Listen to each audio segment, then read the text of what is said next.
Welcome back, ladies and gentlemen. And today we've got a very special guest with us over here from Wellington, New Zealand, the first ever Kiwi to be on CRIQAZI Diaries. His name is Tim Bignall, and he plays his cricket for Eastern Suburbs, a club in Wellington, New Zealand, for which Stephen Fleming and Jeetan Patel have also played. And today we're going to talk about New Zealand's 15-man squad for the T20 World Cup in the UAE and whether or not they have a shot at making the semi-finals on this volume of CRIQAZI Diaries. Have a look at that. Miles up. Oh, it's nearly taken someone out of the stands. That was a flat six right under the stand there, the George Giffen stand, up into the members, and it went like a rocket. Well, we get 24. Welcome to the show, Tim. It's an absolute pleasure to have you. How's it going in Wellington? Kia ora and greetings from New Zealand. Very well, thank you. Privileged to be one of the first New Zealanders on your show. So I've been listening through to some of them, some fantastic content. So rather blessed. And our cricket season starts this weekend. So it's a great time, as well as the upcoming ICC 2020 World Cup. Yeah, actually the first New Zealander on my show, and I'm very excited because New Zealand have a really, really good squad. We're going to talk about the 15-man squad selected for the World Cup first up. And there are a lot of key players, and I think they have a very, very solid squad. But first, I want to ask you, there are a few exclusions which raised my eyebrow. Now, one of them is, of course, who I consider a bona fide Kiwi legend across formats, Ross Taylor, and then also Tom Latham, who I thought was one of New Zealand's best players versus spin. So what's your take on both of those guys? Yeah, very much so. So probably start with Ross. Very experienced, a lot of power, and can bring that there as well. But obviously, his squad is now limited to 15 players, so really unlucky not to be able to make the squad, especially on the formats with a lot of spins. Going to be obviously quite key, and that experience they can bring around that as well. I know New Zealand's got a squad of 32 over there currently because of previous tours, and obviously quarantine and that there as well. But yeah, really a big admission that Ross, especially showed it in the last format, that he's got that ability there as well, and would have been a really tough call that he missed out. So again, talented player, great, but yeah, really tough when you're trying to get the balance of the squad on the subcontinent there, that you just can't fit everybody in your 15. So unfortunately, yeah, really missed out, which is a real disappointment. Yeah, I think Roscoe definitely deserved to be on that plane. And the other name I took was Tom Latham. Now, I know he might not be a firepower sort of batsman, but he is exceptional versus spin. In fact, his record away from New Zealand is better than his record in New Zealand. So what do you have to say about that exclusion?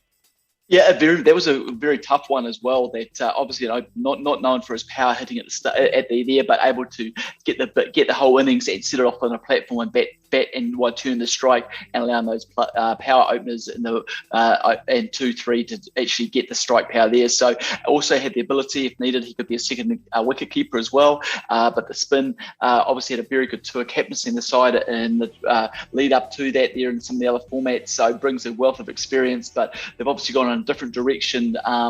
With players that are very adaptable. I think it's quite a balanced squad with power and just trying to get a lot of focus there as well when you've got already in that top 10 batsmen in the ITC 2020 side as well in the rankings. So just trying to fit everybody in, it just doesn't fit. And like all countries, a lot of good players are not on show at the big dance. All right, that was some fantastic perspective. Now let's start to talk about the actual key players that New Zealand have. We're going to go one by one, batsmen, then all-rounders, then bowlers. And in the batting, I think there is no dispute over the fact that Kane Williamson, Martin Guptill, and Devon Conway, who has had a fantastic start to his international career across formats. Those three guys I expect to see there. Now, as far as the middle order is concerned, you've got a bunch of names in there who are all hard-hitting batsmen. They're all exciting, like Mark Chapman. You've got Tim Seifert, and you've also got Glenn Phillips, who I personally really like. And two of these guys in Seifert and Phillips also keep wicket. So who do you think will accompany the top three of Williamson, Guptill, and Conway in this New Zealand batting lineup? Like you, I'm a big fan of Seifert though. I go the other way. Who can open the batting? I see in the warm-ups as well. The other name he did miss out there is Darren Mitchell, who's opened up in the game against Australia in the warm-ups there as well. So yeah, really some good batsmen, and again, all powerful, and they've got an adaptable batting order as well based on form, obviously momentum as well.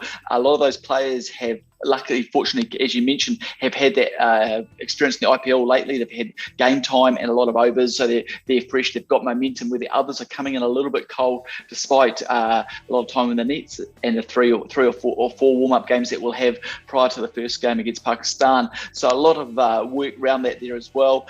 In players, I think, the other one is a lot of all-rounders. So you've got likes of Jimmy Neesham, who brings that power, as well. Daryl Mitchell just in the middle, who can bat through on that one there as well. So without Ross Taylor, who would normally go number 4, they're still trialling, I think, who's going to open with Guptill. I think that's really the position that's up for grabs. And then moving Conway into 3, Williamson at 4, and then 5. And then I can see us being a lot of all-rounders batting in that middle depth or power play with the likes of Jimmy Neesham, Daryl Mitchell. If you go with the 2 all-rounders, or alternatively, depending on the pitch, you've got a lot of the spin bowlers coming into that there as well. So a lot of interest. I know they're playing it right now as we do that against England. So I haven't quite caught up with that score, and I think there's a lot of people playing these warm-up games for selections. Unfortunately with the draw, we've got a very tough start early on. So they're going to need to start and get that momentum earlier, where we're playing qualifiers towards the back end. So really important that we have our stronger side, and unfortunately we can't experiment with it, giving those guys opportunities in those early games. So it will be our strongest, what they think the strongest 11 will be. You brought up the all-rounders, and New Zealand have quite a few in there. Of course, you have Daryl Mitchell, who you mentioned. Then you've got Kyle Jamieson, who is a superstar in Test cricket already. And then you've got Jimmy Neesham, who was a star for New Zealand at the World Cup and is someone who I just love. His banter on Twitter is something else as well. And then you've got Todd Astle, who might make sense over here, given that he's a leg spin bowling all-rounder. So those 4 all-rounders, which ones would you play or think will play for New Zealand? I think they'll go definitely with Neesham, just for his bowling and batting. They're very equally strong, so I can see him there. And then you raise the really point is that New Zealand, we're obviously a lot of very seam-driven now. We're coming to the subcontinent, therefore players that would traditionally normally be automatic selections at home, that there's a lot of the conditions there as well. So as you said, Todd Astle, who we've got, Tim Southey there, and Trent Bolt, our bowlers. I could see that potentially one of them may not actually make the starting side, which is, however, you bring Bolt is always good because of the left arm action.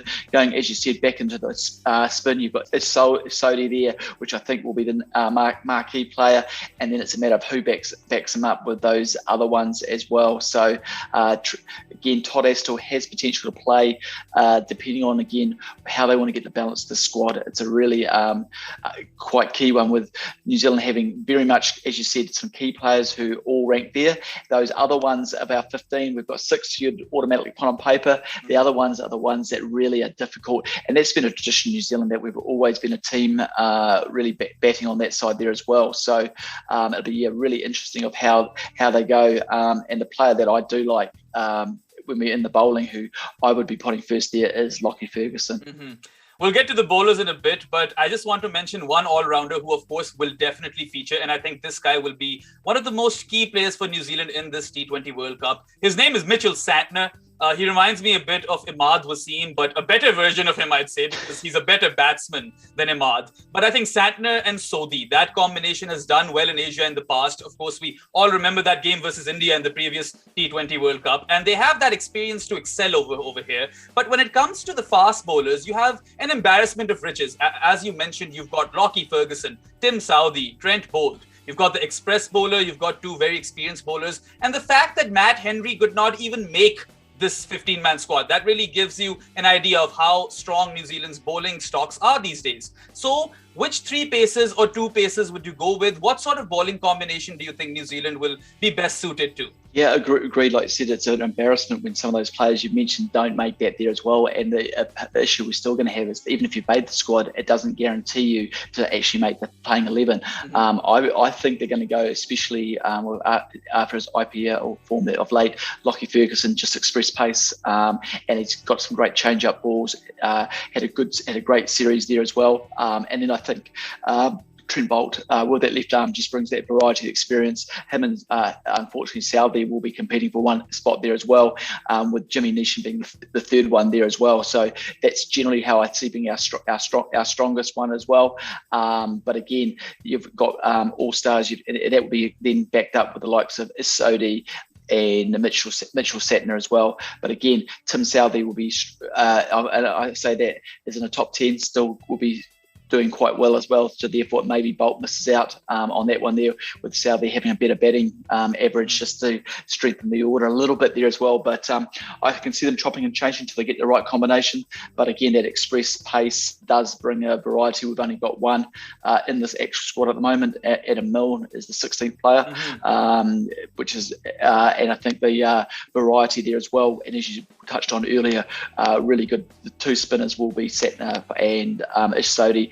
Plenty of experience, they've got better, and can just put the screws on in that middle period there as well, which is going to be crucial if the game goes one direction as well. So again, blessed with a team. Looking through the squad before that we had the interview, I was really struggling, going there's some good players in here, and there's names that have missed out as well. But bowlers are doing a great job, and I'm really looking forward to seeing what they can come up with. Fantastic. So now that we've talked about pretty much the entire squad, let's talk about potential first 11s. I'll let you go first, and then I'll let you know what sort of changes I would make to that for playing 11, if any. That's right. So what I'll go with is I'll go for Gupthall to open, and I would have Cypher the keeper opening there as well. Quite easy. Then I'd go into Kane Williamson at 3, Conway at 4.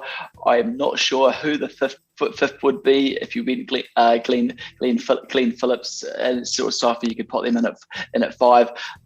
Then I'd go Neesham, Sattner. Then I would have Lockie Ferguson, Isodi, and I think that would leave one more space. And depending on the opposition who we're playing, that would be a toss-up between potentially Boult or Kyle Jamieson. So I'd go for a lot more bowlers in there, thinking that they could hold the bat in that middle order on that side there as well. Yeah, absolutely. And I think I largely agree with that team. I think the only changes I would do is I'd open with Kane. I think he plays best when he opens in T20 cricket because he gets to play the most amount of deliveries, and he is arguably one of the best players of spin in the world. So makes sense for him to stay out there as long as possible. So I'd open with Kane and Guptill, and then I'd have Devon Conway. Then I'd have Glenn Phillips, because I'm a big fan of this guy. When he hits the ball, it stays hit. And then at 5, you could have either Chapman, either Seifert, one of those guys. And then for your all-rounders, of course, you would have Neesham and Sattner. And then I'd go with one of Todd Astle or Kyle Jamieson. I think just to strengthen the batting up a bit. I'm left with 3 spots, and I would go with Trent Boult and Lockie Ferguson and Ish Sodhi. Now, just rethinking this on the spot, maybe I'd go with Tim Southey for that last all-rounder spot, just because he is such an accomplished 6-hitter himself. It is, and there's a few ways to skin that. Like I said, I do agree that your best bet, like Williamson, to face as many balls as possible. I had him at 3, allowing that if there was an early wicket, he would be in early if they were off to a start and can set the game up, as long as which is a position that Devon Conway's done on that side there.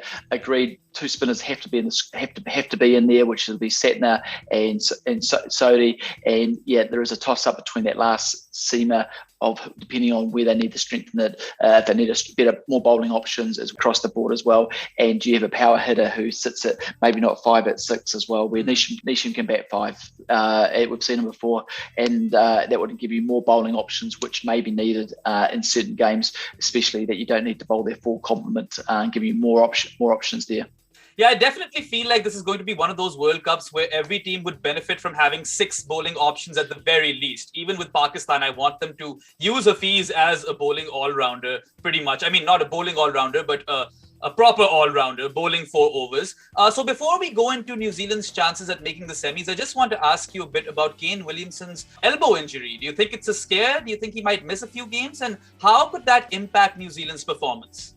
It would certainly impact them, especially without Ross Taylor being in the side, the leadership ability, and as you early mentioned at the start, the other captain and of just Todd Latham not being in the side on the field for those decisions. While you've got experience in Southey, who's captained side New Zealand before, Williamson would be is key for everything he goes, and that's why you need him facing the more balls in this one. I think the injury's okay.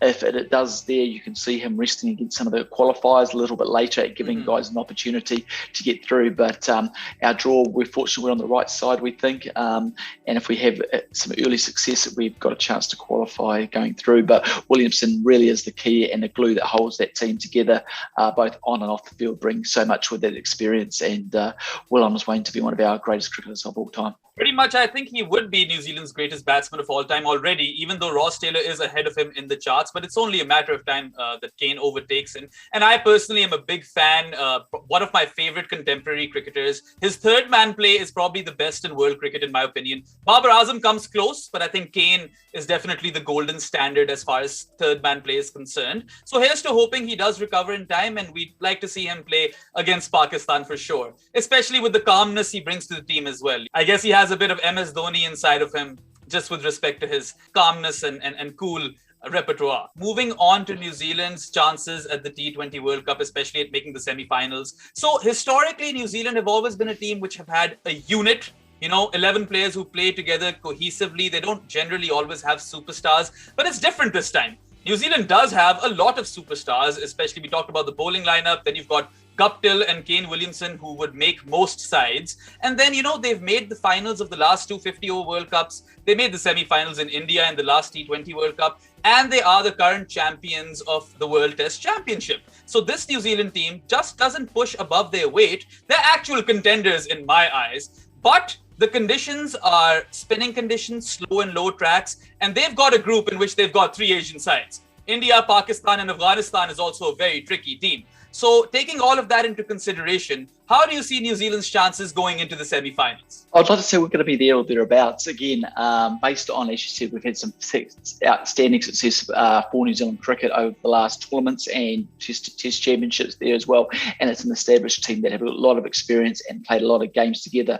Obviously, again, with COVID, it's changed the goalpost where there's not the regular touring and games that are cancelled. So I think some of those early games you said, especially Pakistan, first up, will set the tone and momentum that if you have a good success earlier and get the points, you're going to bank it. Our draw is quite easy that we need to beat some of those teams which we have, India and Paul play before, Pakistan, those subcontinent teams will be very close, and then fortunately that we've got some of the weaker, more qualifiers, no disrespect intended, later in the draw, so we'll know exactly where we've got to win those early games to set up any chance.